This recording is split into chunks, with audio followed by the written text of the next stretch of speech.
ಆತ್ಮೀಯ ಬಂಧುಗಳೇ, ಹೇಗಿದ್ದೀರಿ ಎಲ್ಲರೂ? ಸ್ನೇಹಿತರು ನೋಡಿ, ದಯವಿಟ್ಟು ಗೌರ್ಮೆಂಟ್ ಕೆಲಸ ಅಂತ ಹೇಳಿ ಮೋಸ ಹೋಗ್ಬಿಡಿ. ಗೌರ್ಮೆಂಟ್ ಕೆಲಸ ಕೊಡ್ತಾರೆ ಯಾರೋ, ನನಗೆ ಗೌರ್ಮೆಂಟ್ ಕೆಲಸ ಸಿಕ್ಬಿಡುತ್ತೆ, ಅಯ್ಯೋ ಗೌರ್ಮೆಂಟ್ ಕೆಲಸ ನನ್ನ ಜೀವನ ಲೈಫೇ ಸೆಟ್ಲ್ ಆಗಿಬಿಡುತ್ತೆ ಅಂತ ಅಂದ್ಕೊಂಡು ಯಾರ ಹತ್ರನೋ ಲಂಚ ಕೊಟ್ಟು ದಯವಿಟ್ಟು ಮೋಸ ಹೋಗ್ಬಿಡಿ. ಅದಕ್ಕೋಸ್ಕರನೇ ಈ ವಿಡಿಯೋ ಮಾಡಿರ್ತಕ್ಕಂಥದ್ದು. ನೋಡಿ, ಇಲ್ಲಿ ಯಾರೋ ನಮ್ಮ ಫ್ರೆಂಡ್ಗೊಬ್ಬನಿಗೆ ಮೋಸ ಮಾಡಿದ್ರಂತೆ ಒಂದು 3 years ಬ್ಯಾಕು. ಬಟ್ ಅವ್ನು ಯಾವನೋ ಒಂದು ಫೋಟೋ ಸಿಕ್ಕಿಲ್ಲ, ವೀಡಿಯೋ ಸಿಕ್ಕಿಲ್ಲ, ನನಗೆ ಗೊತ್ತಾಗ್ತಾ ಇಲ್ಲ ಅಷ್ಟೇ. ಆದರೆ ಮೊಬೈಲ್ ನಂಬರ್ ಸಿಕ್ಕಿದೆ, ಇಲ್ಲಿ display number, mobile number show ಆಗುತ್ತೆ ನೋಡಿ. ಜೊತೆಗೆ ಡಿಸ್ಕ್ರಿಪ್ಷನಲ್ಲೂ ಕೂಡ ಮೊಬೈಲ್ ನಂಬರ್ ಹಾಕಿರ್ತೀನಿ. ಅವ್ನು ಯಾವನ ಗೊತ್ತಿಲ್ಲ, ಇನ್ನು ಮೊಬೈಲ್ ನಂಬರ್ಗೆ ಕಾಲ್ ಮಾಡಿ ದಯವಿಟ್ಟು ತಲೆ ತಿನ್ನಿ, ಅವನಿಗೆ ಬಿಡಬೇಡಿ ಅವನ್ನ ದಯವಿಟ್ಟು. ನಾನು ಕೂಡ ಹಿಡಿಯೋ ಗಂಟೆ ಬಿಡಲ್ಲ ಅವನ ಅಡ್ರೆಸ್ ಸಿಕ್ಕಿದ್ರೆ ಅಲ್ಲೇ ಮನೆ ಮುಂದೆನೇ ಪ್ಯಾಂಟ್ ಬಟ್ಟೆ ಬಿಚ್ಚಿಸ್ತೀನಿ ಅವನಿಗೆ ಮಾತ್ರ. ಯಾಕೆಂದರೆ ಗೌರ್ಮೆಂಟ್ ಕೆಲಸ ಕೊಡಿಸ್ತೀನಿ ಅಂತ ಅಂದ್ಬಿಟ್ಟು ನೋಡಿ ಯಾವ ಥರ ಮೋಸ ಮಾಡಿದ್ದಾನೆ ಅಂತಂದರೆ, 1 ಲಕ್ಷ ಅಡ್ವಾನ್ಸ್ ಇಸ್ಕೊಂಡಿದ್ದಾನಂತೆ. ಜೈರಾಮನ್ನ ಹುಡುಗನ ಹತ್ರ 1 ಲಕ್ಷ ಅಡ್ವಾನ್ಸ್ ಇಸ್ಕೊಂಡು ನೋಡಿ, ಈಗ ಒಂದು ಕರೆ ಮಾಡ್ತಾ ಇಲ್ವಂತೆ, ಆ ಕಡೆಯಿಂದ ಕರೆ ಮಾಡಿಲ್ಲ, ಈ ಕಡೆಯಿಂದ ಕೂಡ ಕರೆ ಎತ್ತಾ ಇಲ್ವಂತೆ, ಫೋನ್ ರಿಸೀವ್ ಮಾಡ್ತಾ ಇಲ್ಲ ಅಂತ ಕೂಡ ಒಂದು ಮಾಹಿತಿ ಬಂತು. ಇಂಥವ್ರು ನಾನು ನಿಜವಾಗ್ಲೂ ದಯವಿಟ್ಟು ನಂಬಿ ಮೋಸ ಹೋಗಬೇಡಿ. ನಾನು ಎಲ್ರಿಗೂ ಕೇಳೋದಿಷ್ಟೇ, ವೀಕ್ಷಕರೇ, ನೀವೇನು ಅನ್ಕೋತಿರೋ ಏನೋ ಗೊತ್ತಿಲ್ಲ, ಸ್ನೇಹಿತರೆ, ಬಂಧುಗಳೇ, ನೀವು ದಯವಿಟ್ಟು ಯಾರು ಅಷ್ಟೇ ಇಂಥವ್ರನ್ನ ನಂಬಿ ಮೋಸ ಹೋಗಬೇಡಿ. ಯಾಕೆಂತಂದರೆ ಗೌರ್ಮೆಂಟ್ ಕೆಲಸ ಕೊಡಿಸ್ತೀನಿ ಅಂತ ಅಂದ್ಬಿಟ್ಟು ಅದೆಲ್ಲ ಪರ್ಮನೆಂಟ್ ಎಲ್ಲ ಏನಿಲ್ಲ. ಸುಮ್ಮನೆ ಟೆಂಪ್ರರಿ ಕಾಂಟ್ರಾಕ್ಟ್ ಕೆಲಸ ಕೊಡಿಸ್ತಾರೆ,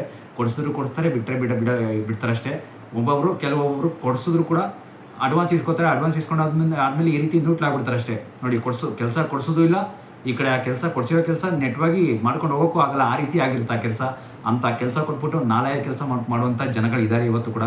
ಅಂಥವ್ರನ್ನೆಲ್ಲ ನಂಬೋಕೆ ಹೋಗ್ಬೇಡಿ ದಯವಿಟ್ಟು. ನೋಡಿ, ಅನಿಲ್ ಅಂತಕ್ಕಂಥ ಒಬ್ಬ ವ್ಯಕ್ತಿ ಅಂತ ಇವನ ಹೆಸರು, ಇದು ನಂಬರ್ ಕೊಡ್ತಾ ಇದ್ದೀನಲ್ಲ, ದಯವಿಟ್ಟು ಆ ನಂಬರ್ಗೆಲ್ಲ ಕಾಲ್ ಮಾಡಿ ಎತ್ತಿ ಹೊಡಿರಿ ಹೇಳ್ತೀನಿ. ಅವ್ನಿಗೆ ಏನಾದ್ರು ಸಿಕ್ಕಿದ್ರೆ ಎಲ್ಲಾದರೂ, ಆದರೆ ಫೋಟೋ ಸಿಗ್ತಾ ಇಲ್ಲ. ಫೋಟೋ ಏನಾದರೂ ಸಿಕ್ಕಿದ್ರೆ ಅವ್ನ ಫೋಟೋ ವಿಡಿಯೋ ಎಲ್ಲ ಸಿಕ್ಕಲಿ ನನಗೆ, ಅವ್ನ ಮನೆ ಹತ್ರ ನಾನೇ ಹೋಗ್ತೀನಿ. ಅದು ಹೆಂಗೆ ಮೋಸ ಮಾಡ್ತಾನೆ ಕೇಳ್ತೀನಿ. ನಾನು ನ್ಯೂಸ್ ಚಾನಲ್ ಓನರ್ ಆಗಿ ನಾನು ಕೂಡ ಕೇಳ್ತೀನಿ ಅವನ್ನ. ನೋಡಿ, ಅನಿಲ್ ಅನ್ನೋ ಒಬ್ಬ ವ್ಯಕ್ತಿ ಅಂತೆ ಜೈರಾಮ್ ಅನ್ನೋರಿಗೆ ಮೋಸ ಮಾಡಿದ್ದಾನಂತೆ ವ್ಯಕ್ತಿಗೆ. ಜೊತೆಗೆ ಇನ್ನು ವಿಜಯ್ ಅನ್ನೋನಿಗೆ, ಜೀವನ್ ಅನ್ನೋರಿಗೆ, ಹರೀಶ್ ಅನ್ನೋರ್ಗೂ ಕೂಡ, ಕಾವ್ಯ ಅನ್ನೋರ್ಗೂ ಕೂಡ ಮೋಸ ಮಾಡಿದ್ದಾನಂತೆ.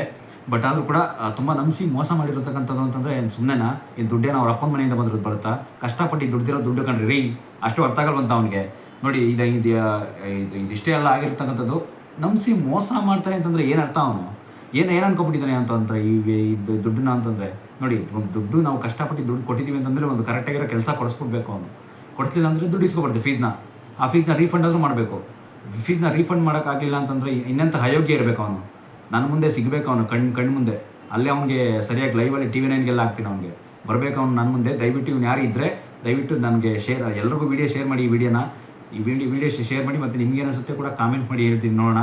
ನೋಡಿ, ಇದ್ರ ಹಿಂದೆ ಅಂತೂ ನೀವು ನೋಡಿರೋ ಪ್ರಕಾರ ಇದು ಯಾವುದೇ ಕೂಡ ಒಂದು ಕರೆಗೆ ಸ್ಪಂದಿಸ್ತಾ ಇಲ್ಲವಂತವನು. ದುಡ್ಡು ಇಸ್ಕೊಂಬಿಟ್ಟು ಅಡ್ವಾನ್ಸ್ ಕೂಡ ಸ್ಪಂದಿಸ್ತಾ ಇಲ್ಲ. ಮತ್ತು ಈ ಥರ ವ್ಯಕ್ತಿಗಳಿಗಂತೂ ದಯವಿಟ್ಟು ಬಲಿಯಾಗಬೇಡಿ. ಗೌರ್ಮೆಂಟ್ ಕೆಲಸ ಏನೋ ನಿಜವಾಗ್ಲೂ ಅವನು ಕೊಡಿಸ್ತಾನೋ ಬಿಡ್ತಾನೋ, ಅವನಿಗೆ ಬಿಟ್ಟಿದ್ದು. ಕೆಲವರು ಕೊಡಿಸ್ತಾರೆ, ಇಲ್ಲ ಅಂತಲ್ಲ, ನಾಲ್ಕಲ್ಲಿ ಕೆಲಸ ಕೊಡಿಸ್ಬಿಟ್ಟು ಸುಮ್ಮನಾಗ್ಬಿಡ್ತಾರೆ, ನ್ಯೂಟ್ಲಾಗ್ಬಿಡ್ತಾರೆ ಅಷ್ಟೇ, ಬೇರೆ ಇದೇನಿಲ್ಲ. ನಮ್ಮ ಗೆಳೆಯರಿಗೆ ಮತ್ತು ಈ ಥರ ಆಗಿರ್ತಕ್ಕಂಥ ಮೋಸ ಅಲ್ಲ, ಎಷ್ಟೋ ಜನಗಳಿಗೆ ಈ ಥರ ಮೋಸ ಆಗ್ತಾಯಿದೆ. ಗೌರ್ಮೆಂಟ್ ಕೆಲಸ ಮೊರೆ ಹೋಗ್ತಾರೆ, ಮೋಸ ಮಾಡ್ಕೋತಾರೆ, ಮತ್ತು ದುಡ್ಡನ್ನು ಕಳ್ಕೊತಿದ್ದಾರೆ. ದುಡ್ಡನ್ನು ದಯವಿಟ್ಟು ನೀವು ಕಷ್ಟಪಟ್ಟು ನಿಮ್ಮ ತಂದೆ ತಾಯಿ ದುಡ್ದಿರ್ತಕ್ಕಂಥ ದುಡ್ಡನ್ನ ಕಳ್ಕೊಬೇಡಿ. ನೀವು ಕೂಡ ಕಷ್ಟಪಟ್ಟಿರ್ತೀರ ಲೈಫಲ್ಲಿ, ಏನೋ ಒಂದು ಮಣ್ಣು ಹೊತ್ತಿರ್ತೀರ, ಏನೋ ಒಂದು ಸಾಧನೆ ಮಾಡಬೇಕು, ನಾವೇನೋ ಜೀವನ ರೂಪಿಸ್ಕೋಬೇಕು ಅಂತ ಅಂದ್ಕೊಂಡು ಏನೋ ಒಂದು ಮಾಡ್ಕೊಂಡಿರ್ತೀರ ಲೈಫಲ್ಲಿ. ಬಟ್ ದಯವಿಟ್ಟು ಈ ರೀತಿ ಮಾಡ್ಕೊಳ್ಳೋಕ್ಕೆ ಹೋಗಬೇಡಿ ಅಂತ ಹೇಳೋದಕ್ಕೆ ಈ ಉದ್ದೇಶ ಅಷ್ಟೇ ಈ ವಿಡಿಯೋ ಮಾಡಿರ್ತಕ್ಕಂಥದ್ದು. ದಯವಿಟ್ಟು ಬೇಡಿ ಸ್ನೇಹಿತರೆ, ಯಾವತ್ತೂ ಗೌರ್ಮೆಂಟ್ ಕೆಲಸ ಮಾಡಿ ಹೋಗಿ ನಿಮ್ಮ ಒಂದು ಜೀವನನ ಹಾಳು ಮಾಡ್ಕೋಬೇಡಿ. ಯಾಕೆಂತಂದರೆ ಗೌರ್ಮೆಂಟ್ ಕೆಲಸನೂ ಅಷ್ಟೇ, ಗೌರ್ಮೆಂಟ್ ಒಳಗಡೆ ಆಫೀಸ್ ಒಳಗಡೆ ಏನೋ ಎಂಜಾಯ್ ಮಾಡ್ಕೊಂಡಿರ್ತಾರೆ ಅಷ್ಟೇ. ಬಟ್ ಆದರೂ ಕೂಡ ಅವರು ಕೂಡ ಅಲ್ಲೇ ಅಷ್ಟೇ CC ಕ್ಯಾಮ್ರಾ ಅಲರ್ಟ್ ಆಗಿರುತ್ತೆ. ಅವ್ರು ಏನು ಎಂಜಾಯ್ ಮಾಡಿದ್ರು ಸ್ಟ್ರಿಕ್ಟಾಗಿ ಆ್ಯಕ್ಷನ್ ತೊಗೊಳ್ತಾರೆ, ಆ್ಯಕ್ಷನ್ ತೊಗೊಂಡು ಕೆಲಸ ತೆಗೆದು ಬಿಸಾಕ್ತಾ ಇರ್ತಾರೆ ಅಷ್ಟೇ. ಅಲ್ಲೂ ಕೂಡ ಅಷ್ಟೇ, ಗೌರ್ಮೆಂಟ್ ಜಾಬಲ್ಲೂ ಕೂಡ ಅಷ್ಟೇ ಸ್ಟ್ರಿಕ್ಟಾಗಿ ಆ್ಯಕ್ಷನ್ ತೊಗೋತಾರೆ. ಸ್ಟ್ರಿಕ್ಟ್ ಒಂದು ರೂಲ್ಸ್ ಆ್ಯಂಡ್ ರೆಗ್ಯುಲೇಷನ್ ಫಾಲೋ ಮಾಡಬೇಕಾಗುತ್ತೆ. ಸುಮ್ಮನೆ ದಯವಿಟ್ಟು ಗೌರ್ಮೆಂಟ್ ಕೆಲಸ ಮೊರೆ ಹೋಗಿ ನೀವು ನಿಮ್ಮ ಜೀವನನ ಹಾಳು ಮಾಡ್ಕೋಬೇಡಿ.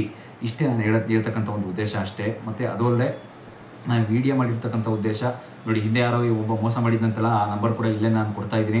ಆ ನಂಬರ್ಗೆ ದಯವಿಟ್ಟು ಕರೆ ಮಾಡಿ ತುಂಬ ತಲೆ ತಿನ್ನಿ. ಅವನಿಗೆ ಏನಾದರೂ ಗೌರ್ಮೆಂಟ್ ಕೆಲಸ ಏನಾದರೂ ಕೊಡ್ತೀಯ ಅಂತ ಕೇಳಿ ಕರೀರಿ. ಅವನೇನಾದರೂ ದಯವಿಟ್ಟು ಏನಾದರೂ ವಿಧಾನಸೌಧ ಹತ್ರ ಎಲ್ಲರೂ ಸಿಕ್ಕಿದ್ರೆ, ಅವನೇನಾದ್ರು ಗೌರ್ಮೆಂಟ್ ಆಫೀಸ್ ಹತ್ರ ಯಾವುದಾದ್ರು ನನಗೂ ಕೂಡ ಫೋನ್ ಮಾಡಿ. ನನ್ನ ನಂಬರ್ ತೊಗೊಳ್ಳಿ, 9964808994. ಥ್ಯಾಂಕ್ ಯು ಸ್ನೇಹಿತರೆ, ಇಲ್ಲಿವರೆಗೆ ವಿಡಿಯೋ ನೋಡಿದ್ದಕ್ಕಾಗಿ ಥ್ಯಾಂಕ್ ಯು, ಧನ್ಯವಾದಗಳು, ಶುಭ ದಿನ.